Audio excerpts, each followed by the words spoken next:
Welcome to अंदर video. ये है ब्लैक क्लोवर के मांगा का आगे कंटिन्यूएशन। तो चलिए जानते हैं क्या हुआ कहानी में आगे ब्लैक क्लोवर के। तो कहानी में आगे लूसीफर उस बिल्डिंग का इस्तेमाल करते हुए इस दुनिया में घुसने की कोशिश में लग जाता है जिसके अंदर फंसे होते हैं कैप्टन यामी, और सभी लूसीफर से डर रहे होते हैं। पर जिसका सामना करने जाता है आस्था, और अपने बाकी साथियों से कहता है कि वो शायद बचा लेगा कैप्टन यामी को, वो भी सेफली, बिना उन्हें चोट पहुंचाए। जहाँ बाकी ब्लैक बुल्स के लोग भी कहते हैं तो इंतजार किस चीज़ का है। वैसे जहाँ हाइड आउट के अंदर बैठने की जगह काफ़ी कमाल की है। तो आस्था को हाइडआउट के बाहर छोड़ता है फिनरल, और फिर आस्था वहां से आगे बढ़ता है लीवे के साथ, जहां दोनों साथ मिलकर बचा लेंगे कैप्टन यामी को, या लीवे बदला लेगा यहाँ लीशा की मौत का। पर चाहे कारण जो भी हो, वो लूसीफर को बाहर नहीं आने देंगे। जहाँ 30 मिनट पूरे हो चुके हैं और अब आस्था अपने एंटी मैजिक शक्तियों का इस्तेमाल कर सकता है। जहाँ कैप्टन यामी की तलवार में अपनी शक्तियों को जोड़े वो इस्तेमाल करता है, अपनी हथेलियों को घुमाए, डीमन स्लैशर, इन्फिनिटी स्लैश, यूकिनॉक्स, जो काफी तक कैप्टन यामी की तलवार से कैप्टन यामी जैसा वार होता है, जो उस बड़े से डीमन रूपी चीज को बीच में से काट देता है, जिसे देख सब काफी हैरान होते हैं। और उसके अंदर से गिरते हैं कैप्टन यामी और कैप्टन वेंजेंस बिल्कुल सेफली, जिस सबको नहात भी दिख रहा होता है। तो खैर आस्था ने तलवार का नाम दोबारा चेंज किया और रखा है डीमन स्लैशर। और जहाँ ये कटाना उन लोगों को बिल्कुल नहीं काटेगी जिनको ये बचाना चाहता है, जिस वजह से उसके आसपास की चीजें कटी, लेकिन कैप्टन यामी और वेंजेंस नहीं कटे उसके इस वार से। तो खैर चाहे जो भी हो, यहाँ काफी तक खुश उसके मूव से कैप्टन यामी और नाथ। पर साथ ही से वो डीमन पूरी तरह से हारा नहीं होता, जिसका कटा हुआ हिस्सा नीचे उन लोगों के ऊपर गिरने वाला होता है। पर इससे पहले कि वो हिस्सा गिरे और लोगों को कुचले, उसको अपने स्पिरिट ऑफ यूरोस वार से यूनो रोक देता है। और जहाँ आस्था और यूनो एक दूसरे से मिल पाते हैं, तो खैर उस जगह पे आसमान से गिर रहा होता है वेंजेंस, जिसको कैच करता है पैट्री, और दोनों का मेल मिलाप होता है। जिस जगह हम देख सकते हैं विलियम्स के चेहरे पर कई सारे दरारें देखी जा रही है, जो है उनका इस सेरेमनी के ऊपर से गुजरने का साइड इफेक्ट। जहां हम देख पाते हैं साथ ही साथ ऊपर से गिरते कैप्टन यामी को भी, जो शायद ग्रे के मैजिक के वजह से एक सॉफ्ट जगह पे गिरते हैं, और यहाँ वो मिल पाते हैं अपने टीममेट से। तो फाइनली शायद सबका मिशन पूरा हुआ। जो ये करना चाहते थे वो ये कर पाए, यानी कि कैप्टन यामी और कैप्टन विलियम्स को बचा पाए। और लगे हाथों उन्होंने डीमंस को भी हरा दिया और इस सेरेमनी को भी रोक दिया, जिससे और डीमंस बाहर नहीं आ पाएंगे। पर क्या ये थोड़ी जल्दी नहीं है? जैसा कहते हुए एक डीमन उनके सामने दिखाई देता है, जो आगे कहता है जितनी जल्दी तुम लोग बाहर निकलो उतना ही बेहतर होगा। तो जो होता है सुप्रीम डेविल सेकंड लीगर से। तो जो ये चेतावनी इसलिए दे रहा है क्योंकि अब तक लूसीफर का हाफ मैनिफेस्टेशन हो चुका है, मतलब उसकी आधी शक्तियाँ और वो इस दुनिया में आ चुके हैं। जो वहाँ मौजूद किसी को इशारा करता है जिसकी मुंडी उसके आगे नहीं झुक रही, जिसके ग्रेविटी मैजिक के इन्फ्लुएंस से सब जमीन पर धंसने लगते हैं, पर जिसके ग्रेविटी मैजिक के इन्फ्लुएंस से आज़ाद आस्था अपनी तलवार में बैठे घूम रहा होता है, पर जिसकी ओर बढ़ता लूसीफर, क्योंकि वही था एक कारण जिसकी वजह से उसका मैनिफेस्टेशन पूरा नहीं हो पाया। पर खैर जिसको लीवे देख के कहता है डेविल्स का बादशाह, और यही है वो जिसके वजह से लिस्टा वैसे मारी गई थी। पर लूसीफर को वो और लिस्टा के बारे में कुछ भी याद नहीं है। पर लूसीफर के लिए वो कोई मायने नहीं रखता, उसके सामने बस वो एक बिना मैजिक वाला कूड़ा है जो उसकी बदसलूकियां नहीं झेलेगा, जिसके अगले पल वो इस्तेमाल करता अपने ग्रेविटी मैजिक का, जिससे आसपास की सारी जगह धंसने लगती है, जिसके प्रेशर में थोड़ा बहुत दबना शुरू होता है आस्था, लेकिन अपने घुटनों पर नहीं आता। पर तभी अगले पल उसे लीबे कहता है किसी भी और डीमन से ज्यादा मैं इसको हराना चाहता हूँ, जिसको समझते हुए आस्था इस्तेमाल करता है डेविल यूनियन मोड का, जो डेविल यूनियन मोड में आकर अपनी तलवार का आकार बढ़ाकर उससे वार करता है लूसीफर के ऊपर, और लूसीफर के मैजिक को ट्रैक करते हुए अपने एंटी मैजिक से उसकी ओर बढ़ता है। तो खैर जहाँ पे सेकंड लेयर का सुप्रीम डेविल ये सब देख के समझ पा रहा होता है कि कोई तो है जो लूसीफर की मैजिक एबिलिटी के अंदर हिल सकता है, पर उसके पास कोई भी मैजिक नहीं है। क्या अजीब इंसान है। पर खैर जहाँ आस्था लूसीफर की मैजिक की परवाह किए बिना आगे बढ़ता डेविल यूनियन मोड के साथ, जिसके पास उस मोड में सिर्फ 4 मिनट और बाकी है। पर खैर लूसीफर को काफी गुस्सा आ जाता है क्योंकि आस्था के एक वार ने उसकी उंगली से खून निकाल दिया है, जो गुस्से में घुसा मारता है आस्था को। पर वैसे सब के अलावा काफी स्ट्रगल कर रही है वेनिसा रॉक का इस्तेमाल कर पाने का, लेकिन वो वैसा नहीं कर पाती। तो खैर आगे वो सेकंड लेयर का पावरफुल डेविल कहता है कि लूसीफर भले ही पूरी तरह से तैयार ना हुआ हो, लेकिन उसकी एबिलिटी अभी भी काफ़ी ज़्यादा है इन सबको हराने के लिए। तो चींटियाँ चाहे जितनी भी कोशिश क्यों ना कर ले, वो हाथी को नहीं हरा सकती। तो वैसे आगे वेनेसा काफ़ी तक जदोजहद कर रही है अपने आप को उनके वारों से बचाने और कैप्टन यामी को दोबारा हील कर पाने की। तो वैसे लूसीफर के वारों से आस्था नीचे गिरता है, जो गिरता है वेनेसा के काफ़ी नज़दीक, जहाँ लूसीफर के नज़दीक बढ़ने से उस तरफ ग्रेविटी मैजिक का प्रेशर काफ़ी ज़्यादा और बढ़ जाता है, जो फिर से उसके लिए और मुश्किल खड़ी कर देता है कैप्टन यामी को बचाने को लेकर। जिसकी मैजिक को समझ पाती है वेनेसा, जो काफ़ी ज़्यादा पावरफुल है, जिसके पास होने वर्ड से कोई भी मैजिक, कोई भी फेथ कुछ काम नहीं करता, क्योंकि ये है डेविल्स का राजा। तो अगर आस्था पे लूसीफर के वारों का काफ़ी गहरा असर हुआ है, जिसने सिर्फ एक ही पंच मारा था उसको, पर उसके बावजूद वो कुछ देख नहीं पा रहा, ना ही वो खड़ा हो पा रहा है। पर उसे जल्दी करना पड़ेगा इससे पहले कि उसके डेविल यूनियन मोड का समय ख़त्म हो। तो खैर जहाँ आस्था काफ़ी कोशिशें कर रहा है, जिसको महसूस करते हुए सामने आते हैं सिस गिलियन और साथ ही बाकी लोग भी, जो सभी आस्था की इस लड़ाई को आगे ज्वाइन करते हैं। जिसके नज़दीक पहुंचते उसकी पावर की स्ट्रेंथ को फील कर पाती है शार्लेट। पर कुछ तरफ रहे जैसे कैप्टन मैंट्रिस और सिस गिलियन इन सब बातों को दरकिनार रख हमला करना शुरू करती है उस पर, क्योंकि उन्हें सिर्फ जंग लड़नी है। पर उनके वारों का धार या प्रहार भी उसके ऊपर कोई असर नहीं करता, जो कहता है मैजिक पावर पॉइंटलेस है। पर ये चीज़ काफ़ी हद तक फिर से कोशिश करने के लिए काफ़ी ज़्यादा मोटिवेटिंग होती है सिस गिलियन के लिए। पर खैर वो आगे आता है नोजल भी, जो पिट के जाता है लूसीफर से। पर फिर हम देख पाते हैं फिंगलियन का एक बड़ा सा वार, जिसके स्पिरिट के वारों को काटता हुआ लूसीफर उसके स्पिरिट को जबड़े से पकड़कर कहीं दूर फेंक देता है, जहां कोशिश होती है उसको सपनों की दुनिया में ले जाने की, लेकिन वो भी बेमतलब निकलती है। और जिस सब जंग के शोर शराबे को सुनता हुआ वहाँ पड़ा हुआ ग्रेविटी मैजिक के अंदर सोचता है मैं ये क्या कर रहा हूँ, यहाँ कैप्टन भी कुछ नहीं कर पा रहे। जो समझ पा रहा है कि मैजिक पावर से कुछ नहीं होने वाला, वो महसूस कर सकता है कि वो बंदा काफ़ी ज़्यादा पावरफुल है, उसके खिलाफ जीतने का कोई भी चांस नहीं है। जिस पर लूसीफर भी कहता है कि तुम सब मुझसे लड़ ही नहीं रहे, तुम सब सिर्फ जूझ रहे हो, तुम्हें तो अभी से अपने हाथ घुटनों पर रखकर नाउमीदी से बैठ जाना चाहिए। पर फिर भी पीछे नहीं हटती और सिस गिलियन एक वार करती है, जो समझाती है उसको कि भले ही हम लोग कुछ ना कर पाए, भले ही हम तुमसे कमज़ोर हो, पर हमें चुना गया है सबसे स्ट्रॉन्गेस्ट होने के नाते, क्योंकि ये सभी होते हैं मैजिक नाइट कैप्टन्स। खैर तभी पीछे से आता है आस्था अपने डीमन यूनियन मोड के साथ और एक वार करता है लूसीफर के ऊपर, जिस पर आस्था कहता है कि तुम्हें पता भी नहीं होगा क्या मतलब होता है एक ग्रैंड मैजिक नाइट होने का। और आस्था अपने डीमन यूनियन मोड का इस्तेमाल करते हुए अपनी तलवार घुमाकर एक वार करता है लूसीफर के ऊपर, जिससे काफ़ी तेजी से बचते हुए भी उसके एक सींग का हिस्सा कट जाता है। जिस कटे हुए हिस्से को देखकर गुस्से से आग बबूला हो जाता है लूसीफर, और अपने ग्रेविटी मैजिक का एक हाईएस्ट पीक इस्तेमाल करता है वो आस्था के ऊपर, जिससे आस्था पिस जाता ज़मीन पर, जो सिर्फ गुस्से से यही चिल्लाता है हाँ तुम कचड़े के डिब्बे, तुम्हारी हिम्मत कैसे हुई मेरे शरीर को चोट पहुंचाने की।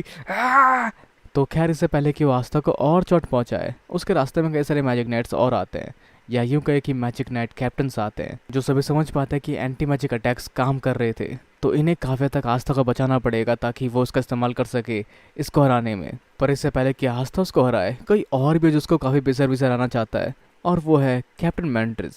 पर खैर जहाँ आस्था के बारे में सुनकर नोजल भी कहता है कि इस पीजेड ने एक रॉयल यानी कि मुझे सिखाया कि कोई भी लड़ सकता है, भले ही तुम्हारे सामने कितने ही पावरफुल दुश्मन क्यों ना हो। पर ये चीज़ें सिर्फ आस्था ही कर सकता है, क्योंकि अगले ही पल लूसीफर के वार से जख्मी हो जाता है नोजल। पर फिर भी ये लोग रुकते नहीं, जहाँ पे इसी बात को कंप्लीट करते हुए दोनों भाई बहन कहते हैं कि अभी आस्था को हम मान रहे हैं एक मैजिक नाइट के तौर पर, या सिस गिलियन की भाषा में कहें तो उनके अगले शिकार के तौर पर, मतलब उसके बाद वो भी स्पेयर करना चाहेगी आस्था से। तो जहाँ सामने आता है उन दोनों को कॉम्बो फायर मैजिक, पर उसको भी चीरता हुआ आगे बढ़ता है लूसीफर, और इसी तरह से रील के मैजिक को भी काटता हुआ बढ़ता है वो और आगे। तो अगर हम माने सेकंड लेयर के स्ट्रॉन्गेस्ट डेविल की, तो उसके हिसाब से ये लोग और नहीं टिक पाएंगे, क्योंकि ये सिर्फ इंसान है और ये सब जल्दी खत्म होने वाला है। तो लूसीफर सबको चीरता हुआ बढ़ना चाहता था आस्था की ओर, जो कहता तुम घटिया बच्चे, और तुम हो इस सब के पीछे का कारण, तो अब मरो। पर इससे पहले कि आस्था मरे, उसकी मौत और इस जंग के बीच में आता है अपने स्टार मैजिक के साथ यूनो।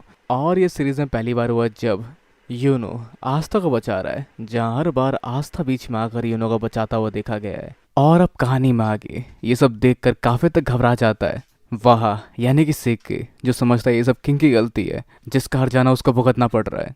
पहले एक एंशिएंट डीमन, फिर बहुत सारे मॉन्स्टर, फिर पूरा महल, और अब आखिर में ये शैतान लूसीफर, जिसने अकेले ही सभी कैप्टन्स की वाट लगा दी, और ये उन सभी मॉन्स्टर्स का किंग है। जहाँ से कि निराश होता है और उसे लगता है कि वो लोग मरने वाले हैं, इससे बचने का कोई तरीका नहीं है। तो वैसे लूसीफर आस्था पे हमला कर रहा होता है, जिसको बचाता है यूनो। पर क्या कोई चांस है कि यूनो उसको हरा पाए? जो इस सब को लेकर यूनो पे हमला करने वाला होता है, लेकिन उसके स्टार मैजिक की वजह से वो रुक जाता है, पर ज़्यादा इफेक्टिव तरीके से नहीं। जहाँ उसके वार उसको लगते तो हैं, पर उसे काट नहीं पाते, जो ज़ैनोन की तरह नहीं है, जो उससे काफ़ी अलग है। जिस पर लूसीफर भी कहता है कि हाँ, तुम ऐसा नहीं कर सकते, क्योंकि हमारी शक्तियों का अंतर काफ़ी ज़्यादा है। और खैर आगे जंग को ज्वाइन करती है सिस गिलियन, जिनकी लगातार बढ़ती शक्तियों को लूसीफर भी एक्नोलेज करता है, और सिस गिलियन एक्नोलेज करती है यूनो को, जिसके बाद दोनों साथ मिलकर इस जंग को ज्वाइन करते हैं। जहाँ कुछ देर बाद सेके मूव कर पाता है, जो सब मुमकिन हो पाया यूनो की शक्तियों की वजह से, जो एक्नॉलेज करता है यूनो को, जहाँ इन दोनों ने साथ में स्क्वाड ज्वाइन किया। पर दोनों में काफ़ी अंतर है। और खैर यूनो की दूसरी ग्रीमोर देख पाता है, जिसको याद आती है उसके इस किंगडम के प्रिंस होने वाली बातों को, जहाँ वो एक्नॉलेज करता है कि हाँ दोनों अलग है क्योंकि दोनों अलग तरह से पैदा हुए हैं। तो उसे माना ने प्यार भी किया है और वो एक प्रिंस भी रहा है, जिससे जलने के बजाय वो फोकस करता है एक और रॉयल मिमोसा की ओर, जिसको ये कहकर कि मैं तुम्हें बचाऊंगा वो इम्प्रेस करने की कोशिश करता है। पर साथ ही वो देखता है कि वो लगी हुई है हील करने में आस्था को, जहाँ वो कहता तुम पागल तो नहीं, तुम पहले से भागकर कहीं और सेफ जाकर फिर इसे हील क्यों नहीं करती। पर उसे चुप होने के लिए कहती है मिमोसा, जो वैसे चाहती तो है कि वो अभी भाग जाए आस्था के साथ, पर वो जानते कि आस्था ऐसा नहीं चाहता। जहाँ वैसे सेके को मिमोसा की बात बकवास लगते है शुरू में, पर जब वो रियलाइज़ करता है आस्था के बारे में, तो वो पाता है खुद को अपने सेल्फ रियलाइजेशन के साथ, जहाँ वो अपने होम टाउन में अपनी ज़िंदगी काफ़ी बेहतर माना करता था। पर वो निकलता है फिर मैजिक नट बनने के लिए, जहाँ वो मिलता है आस्था से, और वही उसकी गलती होती है। जो मानता है कि अगर वो उससे नहीं मिला होता तो शायद ऐसा कभी नहीं होता, वो शायद अपने बारे में इतना कम कभी नहीं आंकता। जो आस्था और अपने पुराने एनकाउंटर्स को याद करता है, जहाँ आस्था उसकी तारीफ कर रहा था। तो अगर अब हम बात करें प्रेजेंट टाइम की, तो मिमोसा का हीलिंग मैजिक काम नहीं आ रहा क्योंकि उसके पास ज़्यादा माना नहीं रह गया है और अब वो उसको और हील नहीं कर सकती। पर तभी आस्था अपने पैरों पर खड़ा हो जाता है और शुक्रिया अदा करता है मिमोसा का, जो उसको उसकी उस हालत में लड़ने से मना करती है। पर आस्था कहता है रुको, बस थोड़ी देर और। जहाँ मिमोसा उसकी हालत देखकर विनती करती है, पर उसकी आवाज़ आस्था तक नहीं पहुँच पाती।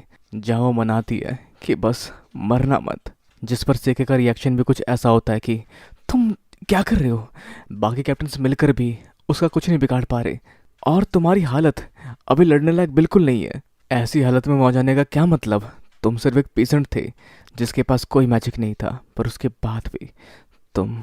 जो इस सब पल में आस्था के कमाल के एक्सीलेंस के बारे में सोचता है, जहाँ वो सिर्फ मज़े करता रहा, पर आस्था उस दौरान और पावरफुल बनता रहा। जो सब बातें इस पल सेके को झंझोड़ कर रख देती है कि क्यों उसने कोशिश नहीं की और शक्तिशाली बनने की। तो अब आगे आस्था अपनी उस हालत में यूनो का साथ देने और लूसीफर को रोकने के लिए आगे बढ़ता है। तो आगे उसके साथ खड़े होते हैं नाहात, जो कहते हैं जंग का मैदान उन लोगों के लिए नहीं है जो लड़ नहीं सकते। पर आस्था कहता है मैं भी लड़ सकता हूँ। अब चाहे नाहात जो कुछ कहे आस्था को रोकने के लिए, पर वो जानते हैं कि यहाँ पर आस्था की एंटी मैजिक शक्तियाँ काफ़ी कारगर होगी उसके अगेंस्ट।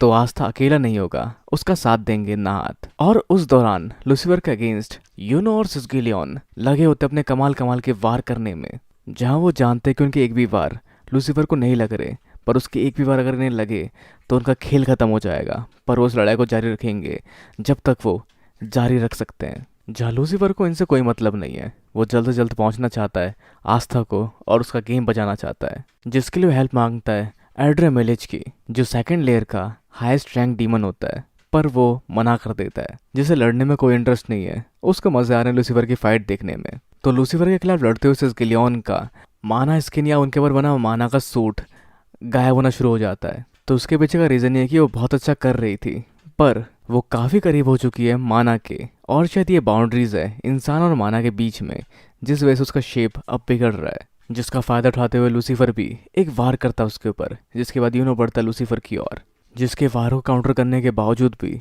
उसे काफ़ी दूर जाके गिरना पड़ता है। जिसके बाद लूसीफर ढूंढता है आस्था को, पर वो कहीं भी नहीं दिखता। जहाँ अगले पल हम देख पाते हैं devil union mode कैनिस x Yukos, जो नाहात का डेविल यूनियन मोड था, जिसमें बड़े बड़े से कुत्ते आते हैं जो लूसीफर के हाथ को अपने दांतों में पकड़ लेते हैं। जिस मौके का फ़ायदा उठाकर आस्था उसके पीछे पहुंच जाता है और अपनी तलवार घुमाकर उस पर वार करने ही वाला होता है, जहाँ नाहात भी अपनी जान की बाजी लगाकर उसको रोकने के लिए तैयार होता है।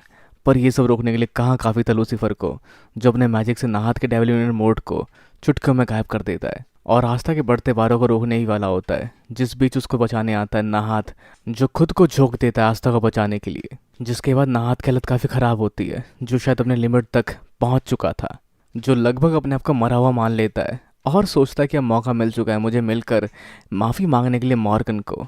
पर तभी वहाँ उसको बचाने आते हैं कैप्टन यामी और कहते हैं तुम ये क्या सोच रहे हो वाइस कैप्टन। तो अब अगर हम बड़े फ्लैशबैक में, तो कैप्टन यामी उस समय काफ़ी ज़ख्मी थे और उनकी हालत भी काफ़ी ख़राब थी, पर उनके पास थी एक मेज जो उनको बहुत बेहतर तरीके से हील कर सकती थी, और वो थी ग्रे, जिसने देखा उनके शरीर का स्ट्रक्चर थोड़ा सा अल्टर हो चुका है। और ये फीलिंग काफ़ी हद तक सेम थी आस्था के डेविल से मिलती जुलती। तो उनका शरीर भले ही काफ़ी हद तक कमज़ोर हो चुका हो, पर उनके अंदर बहुत ज़्यादा मैजिक ओवरफ्लो कर रही है, जिसके अगले ही पल कैप्टन यामी हील हो जाते हैं। तो वैसे तभी वहाँ वेंजेंस को लेकर आते हैं पैट्री और लैंगरीज। जहाँ इस फाइट में पैट्री ज़्यादा कुछ नहीं कर सकता क्योंकि उसके पास कोई भी ग्रीमोर नहीं है, तो वो ज़्यादा हेल्पफुल नहीं होगा इस फाइट के दौरान। पर कैप्टन वेंजेंस सपोर्ट चाहते हैं कैप्टन यामी का, और वो जानते हुए काफ़ी कुछ कर सकते हैं। जहाँ अपने वर्ल्ड ट्री मैजिक से वो एक तलवार या कटाना बना के देते हैं कैप्टन यामी को इस फाइट को कैरी ऑन करने के लिए, जिस तलवार का नाम होता है ब्लेड ऑफ मिस टेल्टीन, जिसमें अपनी डार्क मैजिक की शक्तियों को झोंक कर वो रोक पा रहे हैं लूसीफर को। जहाँ वो कहते हैं नाथ से, अगर हम लोग जिंदा घर पहुंचे तो चलकर एक ड्रिंक करेंगे। तो आगे लूसीफर देखता है डार्क मैजिक वाले बंदे को, जिससे वो बाद में डील करेगा, और अपने एक वार से पीछे धकेल देता है वो कैप्टन यामी और नाथ को, जिसका अगला हमला होता है आस्था की ओर, पर जिसके और आस्था के वार के बीच में आ जाता है जोरा, जिसके साथ होती है नैरो और रॉक भी। तो जहाँ उसका वार लगता है जोरा को, पर जिसके वार को काउंटर करने के लिए इस्तेमाल करते हैं reverse counter trap magic with माना मेथड सीलिंग मैजिक, जो काफ़ी तक कॉम्बो होता है जोरा और नैरो की शक्तियों का। तो जिस सब दौरान बहस करता है नाहात कैप्टन यामी से कि उसने उन्हें बचाया क्यों, जिस पर वो कहता है भले ही मैं जीऊँ या मरूं, इससे तुम्हारा कोई लेने देना नहीं है। जिसके बाद आगे वो याद करता है क्योंकि वो नफरत करता है यामी से। जहाँ वो जब यामी को देखता है तो उसको याद आता अपना पुराना रूप जिससे वो नफरत करता था, पर वो सिर्फ यही कहता है तो प्लीज़ मुझे बचाने की ज़रूरत नहीं है, दूर हट जाओ मेरे से। और कहीं ना कहीं मैं ही वो कारण हूँ जिसकी वजह से तुमसे मॉर्गन दूर हुआ। जिस पर कैप्टन यामी कहते हैं तुम्हें बचाने का मेरा सिर्फ एक ही कारण था, क्योंकि हम एक अच्छे दोस्त है ना। और वैसे भी एक मर्द को किसी कारण की जरूरत नहीं पड़ती अपने दोस्त के फटे में टांग अड़ाने में, या दूसरी भाषा में अपने दोस्त की मुसीबतों में काम आने में। तो कहीं ना कहीं दोनों याद करते हैं मॉर्गन की बातें, जहाँ वो हमेशा नाहात और कैप्टन यामी को कंपेयर किया करता, जहाँ वो कहते तुम लोग काफी हद तक एक जैसे हो, सिर्फ तुम्हारी मैजिक ही नहीं जो एक जैसी हो। जो कहते हम दोनों जुड़वा है, पर फिर भी हम एक दूसरे को बेहतर तरीके से नहीं समझ पाते। जिस पर नाहात और कैप्टन यामी की बातें बिल्कुल एक जैसी हुआ करती। बकवास मत करो, जो कैप्टन यामी को हमेशा से कहा करते। ये फ्रस्ट्रेटिंग है, पर मैं मानता हूँ कि तुम मेरे भाई के अच्छे पार्टनर हो सकते हो। जहाँ सभी पुरानी बातों को याद कर और अपनी पुरानी दोस्ती को याद करके कैप्टन यामी और नाहात इकट्ठे आगे बढ़ते हैं लड़ने के लिए डेविल किंग से। तो खैर अगर हम उस दौरान बात करें उस इम्पैक्ट की जो लगी थी जोरा के ऊपर लूसीफर के वार से, उन सभी को इकट्ठा करता अपने सीधे हाथ के मुक्के पर, जहाँ लूसीफर के वारों को वो वापस करने वाला लूसीफर के ऊपर ही उसके अटैक के दुगने पावर के साथ, जिसे काउंटर करने के लिए लूसीफर पे एक मुक्का मारता है और दोनों के मुक्के आपस में क्लैश होते हैं, जिसका झटका थोड़ा पीछे धकेल देता है लूसीफर को। पर ये सब जोरा और नैरो को नहीं करना पड़ेगा, जहाँ सामने आते हैं उनकी टीम के कैप्टन और वाइस कैप्टन। जहाँ कैप्टन ये भी जानते हैं कि नाहद ब्लैक बुल्स वालों को ज़रूर ऑब्जर्व कर रहा होगा कहीं दूर से भी, तो वो क्या सोचता है उनके बारे में, जो अपने ऑब्जर्वेशन से साफ साफ कहता है कि मुझे यकीन तो नहीं हुआ, पर उन सब ने उस लिमिट को सरपास कर लिया है जिनके आसपास तक होने की मुझे उनसे उम्मीद तक नहीं थी। तो जिसके साथ कैप्टन यामी पंप अप हो जाते हैं, जहाँ वो कहते हैं हमारे जूनियर्स, हमारी टीम के मेंबर अगर इतना कुछ कर सकते हैं तो हमें उनसे पीछे नहीं हटना पड़ेगा, हमें भी दिखाना पड़ेगा अपना पूरा स्ट्रेंथ और कुछ ना कुछ साबित करना पड़ेगा। जिसके साथ दोनों इस्तेमाल करते हैं माना जोन फुल रिलीज का, और सामने आता है dark magic cross shadow magic children's playground, जिसके अंदर कई सारे परछाई के वार होते हैं और पैरेलली कैप्टन यामी के बहुत सारे इनविंसिबल अटैक वहाँ देखे जाते हैं। साथ ही बहुत सारे यूनियन मोड नाथ के, जिसके साथ ही सामने आता है infinite synergy of darkness and shadows, जिसको दूर से बैठकर सेकंड लेयर के हाईएस्ट रैंक का डेविल देख रहा होता है। तो जिन सब वारों से खरोच लग जाती है लूसीफर के हाथ पर, जिससे लूसीफर काफी तक चढ़ जाता है और कहता है तुम इंसानों के अंदर पोटेंशियल है मुझे हराने की, तो मैं तुम्हें दिखाऊंगा तुम सबकी मौत, जिससे मैं बिल्कुल नहीं चूकूंगा। और सिर्फ वही नहीं, मैं तुम्हारे पेरेंट्स, भाई बहनों, दोस्तों, पड़ोसियों सबको मार दूंगा, हर एक इंसान को मार दूंगा। और अभी इसी पल से मैं अपनी शक्तियों को और नहीं रोकूंगा। तो अब तक इसने अपनी पूरी शक्तियों का इस्तेमाल किया भी नहीं, और हालत ये थी। पर साथ ही बाकी वॉरियर्स भी तैयार हैं, जैसे आस्था जिसको हील कर देती अपने सीलिंग मैजिक के साथ नेहरू, और यूनो भी, साथ में ब्लैक बुल्स के कैप्टन और वाइस कैप्टन भी। तो आगे इस जंग में आसानी से लूसीफर यामी और नाथ के माना जोन को इरेज कर देता है। तो अब क्योंकि डेविल्स का राजा यहाँ मौजूद है, तो उसे खत्म करते हैं इससे पहले कि वो हम सबको खत्म कर दे। तो जिस पल आस्था भी सोचता डेविल यूनियन मोड इस्तेमाल करने की, जिनके पास 2 मिनट और है इस मोड को इस्तेमाल करने के लिए, जिसमें हमें बढ़ता है ली बेबी क्योंकि वो भी चाहता है बदला लिश्ता का। पर आस्था का डेविल यूनियन मोड काफ़ी तक इनके माना जोन को रोकता है क्योंकि किड्स प्लेग्राउंड उसके मैजिक से इरेज होने लग जाता है क्योंकि उसका एंटी मैजिक लीक हो रहा होता है। तो जहाँ आस्था के डेविल यूनियन मोड के साथ सामने आता है डीमन स्लैशर इन्फिनाइट स्लैश, पर जिसके अगेंस्ट बिना झिझके उसको मारने के लिए आगे बढ़ता लूसीफर। पर इससे पहले कि वो कुछ कर पाता, बीच में आता कैप्टन यामी उसको काटने के लिए, पर वो पहले की तरह उसको काट नहीं पाते। पर उसका वार लगने वाला था कैप्टन यामी को, पर जिसको बचाता है यूनो अपने स्टार मैजिक के साथ। तो ये तो साफ है कि कैप्टन यामी और आस्था की शक्तियाँ काफ़ी तक काम आएगी उसको हराने के लिए, लेकिन यामी अपने एक हाथ से कितना और कर पाएंगे। साथ ही यूनो भी अपने स्टार मैजिक से फॉलो नहीं कर पा रहा आस्था को, जहाँ साथ ही वो पूरी तरह से रिकवर भी नहीं हुआ। तो यामी या आस्था, उन दोनों में से कौन इस जंग को जिताने में मदद करेगा? पर खैर तभी लूसीफर की एक लहर आती है शक्तियों की, जिससे एक हाथ काफ़ी ज़्यादा डैमेज होना शुरू हो जाता है नाहत का, जिसको आस्था अपने एंटी मैजिक शक्तियों से इरेज कर देता है। और मौके का फ़ायदा उठाते हुए लूसीफर भी एक वार करता है आस्था के ऊपर, जिस पर लूसीफर में वार करता है यूनो अपने स्टार मैजिक से, जिसको डॉज कर लेता है। पर जहाँ अगला वार वो करता है अपने तलवार के साथ, जिसको डिस्ट्रॉय कर देता है लूसीफर। तो जिस पल वहाँ फंसे होते हैं आस्था और यूनो, जहाँ लूसीफर को कोई फ़र्क नहीं पड़ता, चाहे अटैक कहीं से भी आए वो उसको मार देगा। तो क्या होगा आगे? क्या यूनो ने जो दाव लगाया आगे किसी कैप्टन के लिए वो सही निकलता है, और कैप्टन यामी जिनके हाथ में वेंजेंस की तलवार, वो हरा पाते इस मोमेंट का इस्तेमाल करके लूसीफर को, या कुछ कर पाते हैं इन दोनों को बचाने के लिए, जिसके लिए हमें वेट करना पड़ेगा इसके नेक्स्ट पार्ट का। तो खैर अब आपके सोचते हैं क्या हो सकता है आगे ब्लैक क्लोड के आने वाले मांगा रिव्यूज़ में या पार्ट्स में? अपने चैनल में नीचे कमेंट करना बिल्कुल, इस वीडियो को लाइक शेयर सब्सक्राइब करना भी बिल्कुल ना भूलें। तो अगली मिलते हैं अगली वीडियो में। Sayonara and have a nice day.